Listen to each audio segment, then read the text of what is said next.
The reason that I want to tell you this healing story about the Isis temple is because after I had that message, I didn't really know what that meant, but this started coming back up into my awareness really strongly. And I'm going to share how it actually came up for me in 2019. But this actually is connected to a vision that I had way back in 2005. So, as I'm telling this story, just feel into it, see if there's anything that resonates with you, anything that triggers for you. And I'll talk at the end about like watching your dreams and some things to look for. So, I was visiting Egypt in 2019, and we actually visited the Isis temple that is a moved temple. It had to be moved from its original location because of a dam that was built. So it is still on an island. And when they move a temple, they work very hard to take actual parts of the temple over there as much as they can. They put it back in the same orientation and everything as they found it to their absolute best of ability. So when you arrive at this temple, which is on a very small island, as you're getting off the boat, there's a lot of cats that are there on the island. And I love cats. And these were skittish cats. They were not healthy. They were very skinny. They were dirty. It was very sad to see. But they were all over the island there. So, as you start walking past them and you start heading towards the temple area, you're actually in this big open space. And all around it, it has columns that are, some of them are topped with Hathor. And Hathor is actually facing in all four directions on some of these columns. And then there's some separate areas that have some smaller open areas, some that have smaller temple areas. There's a larger temple that's right in front of this. And then around that, there's some other open areas. Now, the whole temple has not been rebuilt because there's just not that much room there. And you can even see parts that are only partially rebuilt. And I was actually with a very large group that was doing some kind of presentation. And I felt like I really just needed to walk around by myself through this temple. And I really had some experiences, but nothing that was really remarkable. The only thing that was kind of unusual that stood out to me was I ended up behind the temple, and there's almost nothing back there except for this small wall that is mostly destroyed. And as I stood there at the wall, I knew this is where the honeycombs were. And that's exactly how I heard it in my head. This is where the honeycombs were. And I could see that this was an entrance to where the women lived. And it was shaped like different honeycombs. Now, um, the people that I was there with, they were finishing up that presentation. So now they were starting to mill about, and I went back into the temples, and now there was a lot of people there around me. And actually one of the cats was walking around and giving cat kisses, which is where they kind of rub up against you. They arch their back. They're very sweet, and they'll usually purr or something. And I love cats. And so as the cat came towards me, I just reached my hand down to just basically let the cat walk beneath my hand as I was petting the cat. And I was continuing to slowly walk forward. So my hand was now kind of behind me, petting the cat. And the cat suddenly went crazy, started howling, hissing, grabbing my hand. And since I know cats, I knew, just stand still. Don't make any fast moves, because if you pull your hand away really quickly, their claws, if they're in it, it'll just make it worse. So I just stood still, really only lasted a few seconds, felt like an eternity. But that was so unusual to have a cat scratch me like that, because I loved them, and I really wasn't even trying to overly pet the cat, just let it walk underneath my hand. But since this was a sickly cat, I knew I had to go and at least put some water on that, which was all I had with me at the time until I could get back to where my luggage was with some tea tree oil or something I could put on that. So I walked outside by myself and I sat at this little open area that had columns all around it. And you just walked down one step, and all in front of me was water. And the temple was now behind me. So I cleansed that wound as best I could. And when I got up and I turned around and I looked back at the temple, the vision that I had in 2005 just started rushing through my head. And I knew this was the place. This was where the turning point happened.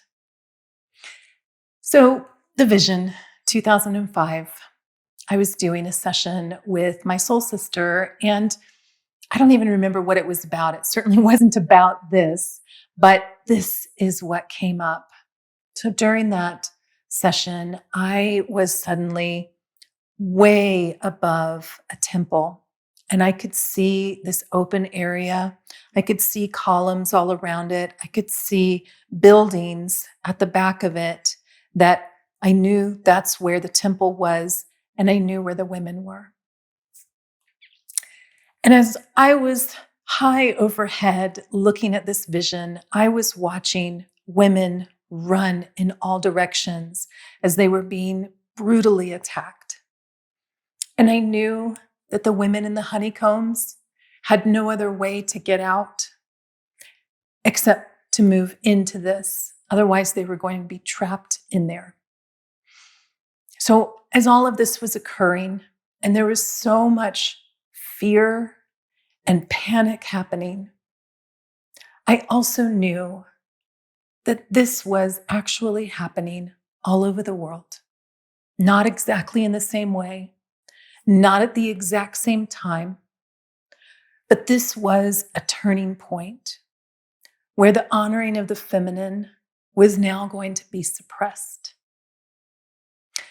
And everyone would live within the challenge of fear and not being able to honor that wholeness within them.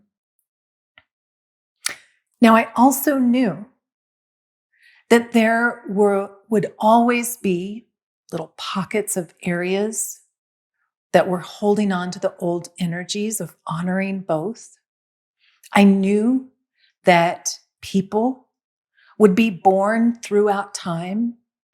Families would honor both of those energies in different ways, that there would always be these pockets of people that were holding on to both energies. Now, this is coming up again because we are at another turning point, and these occur over a time frame. But we are at a time where we are coming into much better balance with our own masculine, feminine energy within. It's going to take time, and you may be one of those pockets of people, families, communities that is holding this potential and living this resonance of honoring both of these energies within you. That this is not a story of poor victim women and men are bad. This is just a story of changing tides, that humanity is to experience the separation and the reuniting in order to have that full experience. Because it takes loving men to make this change. It takes loving women to make this change, to let go of the past, to make conscious choices in the present, so that you are creating that reunification of the masculine and the feminine energetic within you.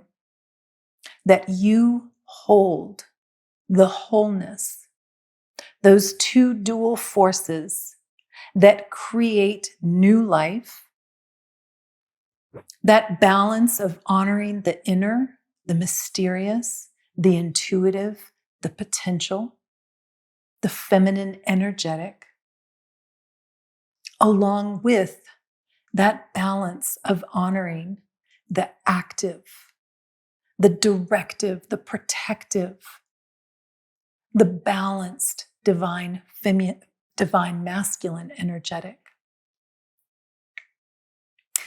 Now, this healing story is to release and activate anything that may be within you.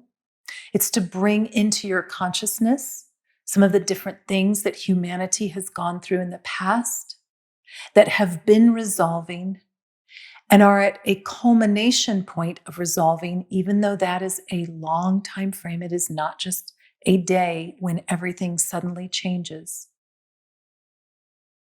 So look for any emotions, any thoughts that surface within you, any memories from your own life that are bringing into your consciousness ways that you can unite your own divine masculine and divine feminine within.